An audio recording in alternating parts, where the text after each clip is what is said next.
Hey everyone, John here. I am at a park down the street from my house. Park that I like to come at night sometimes. It's really peaceful here, and think and talk and pray.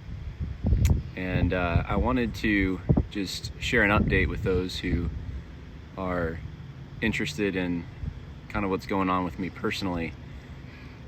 So if you're someone who watches the channel or listens to the podcast for content, I don't really have a lot of content, though I will be sharing some of the lessons I'm learning through what's really one of the hardest times of my life. And I just want to start off by saying how much I appreciate all the patrons out there who have continued giving to what I do, and all of you out there who listen and pray and just send encouraging comments and support. So I appreciate that. Some of you know, some of you don't, but it's been a rough week, and it really kind of started last week with carpenter ants had eaten out half my closet, and there was some water damage because of it, and so I'm just now starting to finish that project up, but I had to rebuild half the it was a walk-in closet attached to my kitchen. And I think it was the very next day I found out that one of really a family friend, but more like family. We were kind of adopted by this elderly woman. We called her Grandma Galately. Her name was Mary Galately. I found out she passed away, and it's a sweet thing in a way, because she was older. She was actually a month shy of 100, and had a really long, full life, and I wrote a tribute to her that I posted on different social media platforms this afternoon. It's short, but I basically just say that we called her Grandma because I grew up 3,000 miles away from my grandparents on both sides, and I didn't know growing up what it was like to have my grandparents there for birthdays and stuff. And I love my grandparents. I mean, we travel back and we try to get in a few weeks or a month, what we could, what we would normally do in a whole year. But, and we kept in touch on the phone and stuff, but this elderly lady at my church, she was the church pianist. She let us call her Grandma. And so we called her Grandma Galately, and she made us pies, and she was just there for us. She went to all my guitar recitals. She was really encouraging, and probably the most gracious person, one of the most gracious people I've ever met in my life. Just focused on the positives, did not draw any attention to the negatives. She was an evangelist. She just loved Christ. She's one of those elderly people who has that glow about them before they die, because they're just so godly. So anyway, it was a sweet thing in a way, but we're going to miss her. And I know she was kind of like a mother to my own mom. And my grandma had died when I was young. And so anyway, it was just a special time. But I didn't make it to the funeral. I was going to speak at the funeral and everything. And I didn't make it because 1 week ago today, my mother-in-law unexpectedly passed away, and I suppose I could say it wasn't totally unexpected in that she had some health problems, and we didn't realize how bad her health problems were. But she passed away, and we thought she was on her way to the hospital in the ambulance late on Saturday night, last Saturday. And we were hopeful that she was going to be fine, and then we just got the news at 2 a.m. that she wasn't. And this is, of course, a devastating thing. I believe she was 56. She was young, and she was someone who had a great sense of humor. I remember when I first met my wife, my wife and her siblings were so uncomfortable, or at least they were shy and awkward, and I was too, meeting the family for the first time. And her mom, Diana, Romanek is her name, was just really relaxed, and she could joke, and she was herself, and she was always that way. She really cared for people who were vulnerable or victims. She was a second mom to, I know, other kids. There's two actually yesterday or 2 days ago when I was over at the house. One came over to just pay their respects, and both of them had been really saved out of very tragic circumstances because of Diana, and she was willing to sacrifice and fight for what was right. And so anyway, I'll cherish her memory, and the word that really I associate with her more than anything else is the word home.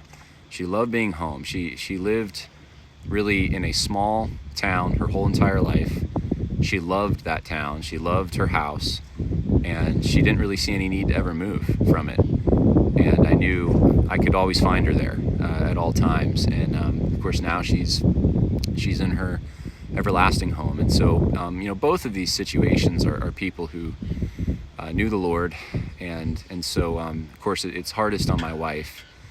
And there's it's when something like this happens, it's more than just even the passing of the loved one. There's usually all kinds of other things that come up, and so it's just been an exhausting few days. And there's some other things too that I don't need to share on here, I guess.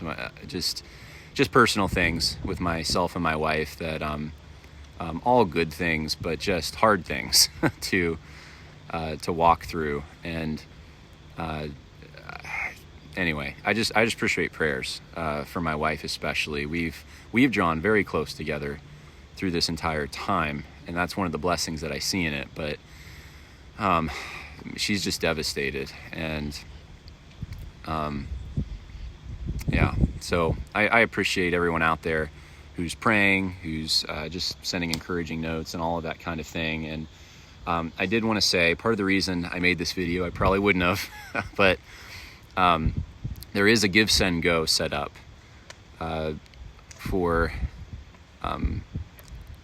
Diana's funeral expenses, because they have to rent a fairly large tent. She knew a lot of people. Her family's not really well off. And anyway, I'm just going to put the link in the info section. Anyone who's interested in that, my wife encouraged me today to put the word out there. And so anyway, we're doing that. And the whole thing has just kind of led to, I guess, thinking about changes that I know I've probably needed to make for a while, but circumstances will do that. They'll show you those kinds of things. And in circumstances like this, where you lose a loved one, you lose multiple loved ones, really, they really show you how hard it can be and what truly matters. So anyway, I'm just gonna to tell you a few of them because they may affect the podcast and my online presence. And I know many of you support me. Some of you support me on Patreon, and I just want to give you a little bit of an idea of what I'm thinking, and you can certainly provide feedback. I've realized something personally about myself, and I've been lonely for years. It's hard for me to admit that a little bit, especially as a guy who's views himself as pretty self-sufficient. And I joke with my wife quite a bit that I don't really need anyone, that I'm good. It's just not true. And I think it's been about 5-6 years at least that I felt fairly lonely in many respects. And there's been times when in that time that I've had friends, but I would say lately, especially since I moved back to New York, I have, it's just been one thing after another. It's just been, I've just felt like I've got huge projects, and I've got places I need to go and travel and things I need to do. And just so much, even behind the scenes stuff, I prioritize that. And I didn't realize I was doing it, but I think I did it even in some ways above my own church family. I went from someone who was involved almost every day of the week, well, not every day, but many nights of the week, involved in ministry stuff, to someone who went on Sunday. I was involved. I am. This isn't a confession time. I don't know why I'm saying all this, but I am involved in like music ministry. I run the music ministry at the church I go to. I do some pulpit supply every once in a while there, and at my wife's church she grew up in. So I am involved in stuff, and I was, at least for the first half of the year, going to a college career group. But even that, just it became so much for me to help out with that I started prioritizing online stuff more, and I realized I was in sin. I think I was in sin, and I don't think that's too harsh of a word for it. I didn't realize it. It was ignorance in some ways, but I preach on this podcast how often think local, love the people in your community, be the person that you need to be for them, and focus on the small. And I realize in my own life, I haven't been taking that seriously, not like I should. So I've been talking about this with my wife. That's one thing I need to change. And I have the title at the church I attend. I'm a pastoral intern, technically. I have that title, but I haven't done a lot of pastoral intern things. I mentioned a few things, but I know that I need to devote more attention to that, especially if I see myself long-term going towards the pastorate. It means that the podcast stuff, well, I'll just let you know what I'm thinking on that, I guess, now. I think there's going to be less episodes, but I think they're going to be better quality episodes. I'm really focused on putting stuff out there that will help you, but also help people in my tangible community. That's what I want to do. I have seen so clearly, in ways that I have not seen in a long time, how sometimes silly, and I'm not getting down on anyone, just so you know, this is just me talking, but how silly the Twitter stuff can be sometimes. And one of the things that I'll probably do actually is get off Twitter.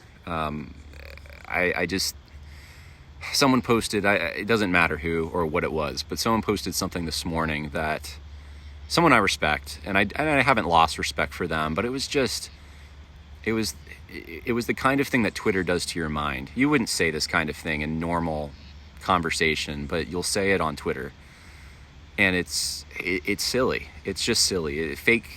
So much of it is fake controversies. And it was so helpful to me during the social justice stuff to go on there and research what people believed, because they would post what they believed, or they post articles. And so I could look at like what Danny Aiken, let's say at Southeastern, where I went to seminary, was saying on Twitter, and it would give you an idea of why Southeastern was going the way it was going. And that's helpful stuff. And I still think it's helpful for research and for news and for a lot of things. I mean, and if you're someone who, you're good at battling on Twitter, praise God and keep doing it. But one thing that I've just noticed for myself is I get in the fray too much, and I waste time on stuff that honestly, some of it matters, but some of it doesn't. A lot of it doesn't. And I think my podcast quality has gone down a little bit since I got back on Twitter too. So I don't want to spend too much time talking about Twitter, but I know some of you, that's where you get a lot of your news information. That's how you connect with even my content. And I'm okay if my content, I'm okay if the numbers on YouTube and stuff go down, because I'm not putting advertisements on Twitter for what I'm doing. That's fine with me. My wife was a little apprehensive about me getting back on it, because she knew kind of what it did to me, how it changed me. I was always in battle mode. And Rosaria Butterfield actually said something recently about that. She said she didn't think women were fit to be, or I don't want to misquote her, but it was something along the lines of, it's harder for women to be on Twitter, just because it's a war zone.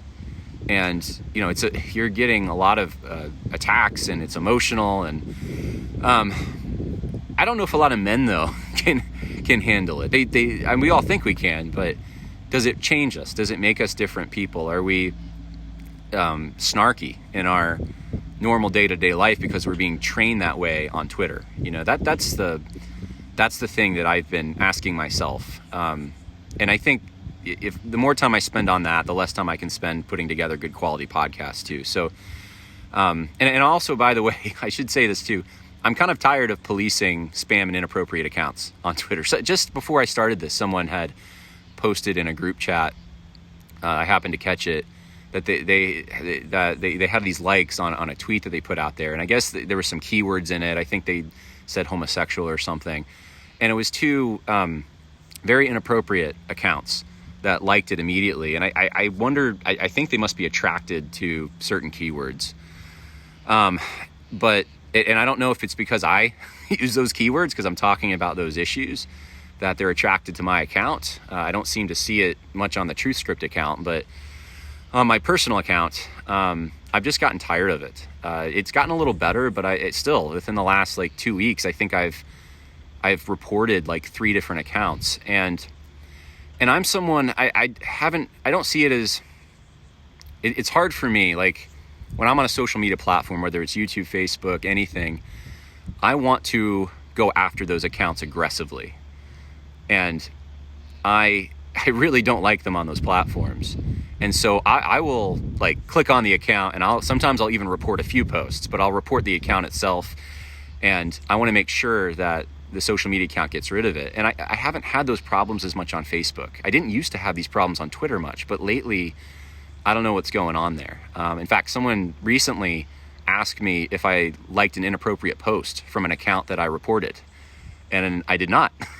Some of my friends think maybe I accidentally hit something, but I'm really careful with that kind of thing. And that also just kind of made me think, this isn't my job. I don't want to, I don't work for a social media company in Silicon Valley intaking complaint reports, but I feel the responsibility that if in my mentions, my likes, my follows, my spam, advertisements, whatever, if I come across it, I feel the duty to protect. I don't know, maybe I'm a protector type, but I feel the duty to go after it. And I just don't think it's a good thing, the how frequent it is on Twitter. I just don't want to be in those places. And so that's another thing, I suppose, that factors into it. And again, no judgment towards anyone on Twitter who, you feel like you can handle that. You don't feel like you have the responsibility to report those things. Maybe you don't see those things. And maybe you don't waste your time. Maybe you're not getting into silly conversations. Maybe, you use it for the right reasons. I'm not trying to judge anyone else. And I just want to make that clear. It's really just me personally. And I mean, I guess that's the main reason. It's constant war, and my pride gets inflated because of it. It more than other social media outlets. I don't know what it is. But anyway, I wasn't planning on talking this much about Twitter. So sorry I've spent too much time on that. Let me talk about a little bit what I'm learning here. This is edifying stuff, I think, and this is what I want everyone to hear. I recently started, just before